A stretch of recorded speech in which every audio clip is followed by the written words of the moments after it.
Hey everybody, what's going on? And welcome to GNR Central 2. And you guys are going to see an announcement from me probably the next day or so. I got my old YouTube channel back, which is awesome because I had like 31,000 subscribers almost on my GNR Central 1 channel. And I'm going to be going back to that channel, doing all of my GNR videos on there, and then using this channel to talk about true story episodes from like other great rock bands and just general stuff in the music industry. So I hope you guys will join me and still stay at this channel, but go check out GNR Central 1 if you guys are new to the channel and never saw my old channel. So I've shot a lot of videos for this channel specifically, so I'm still planning on releasing those, and they're all pretty much Guns N' Roses related, so I'll release those day after day for the rest of the year into January. But then once those videos are done, I'm going to start releasing the videos that are specific to other bands on this channel, and then all the Guns N' Roses news and true stories and podcasts will be on my main channel, which is just called Guns N' Roses Central. So I hope you guys will join me. Let's get started with today's news. This is pretty big news. So the Rock and Roll Hall of Fame announced who is going to be inducted into the 2019 class.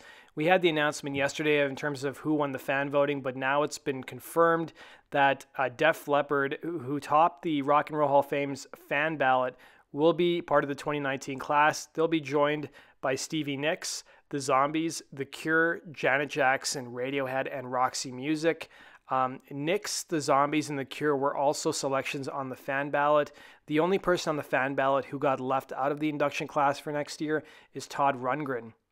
So Rundgren's best known for his work in Nas and Utopia, as well as impressive production resume. He unfortunately missed the final cut, as did Rage Against the Machine once again, MC5, Kraftwerk, Devo, LL Cool J, John Prine, and Rufus and Chaka Khan. So in total, an international voting body of more than 1,000 artists, including current living inductees, historians, and members of the music industry, were able to cast their votes alongside the fan ballot.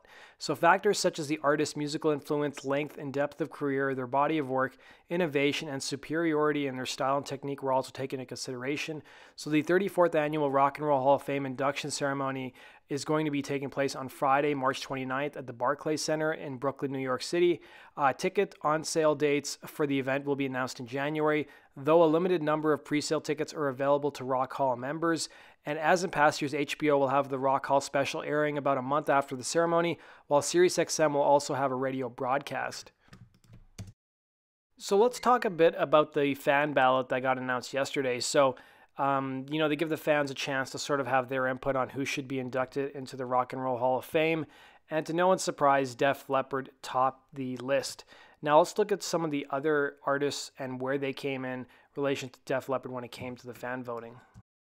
So according to Cleveland.com, the British Rockers topped the tally, followed by Stevie Nicks, who had about 427,000 votes. Def Leppard had about 550,000 votes. Todd Rundgren came in third with 365,000 votes, with the Zombies following suit with 329,000, and then The Cure with 264,000 to win the fan vote. Rage Against the Machine came in ninth place in fan voting with 148,000, while the likes of Radiohead, Kraftwerk, and MC5 followed. So 5 artists with the most fan votes are put on a single ballot, which is the same as all the other artists on the shortlist. So historically speaking, only the top 3 or 4 artists with the most fan votes are inducted, but it's not always the case. And it wasn't even sure yesterday if Def Leppard would get the call. So it remains to be seen whether Def Leppard will actually accept the induction, because frontman Joe Elliott said a couple contradictory things. So he said they were cautiously optimistic about the possibility of being enshrined into the hall, even though he once said the band would politely refuse the Rock and Roll Hall of Fame induction.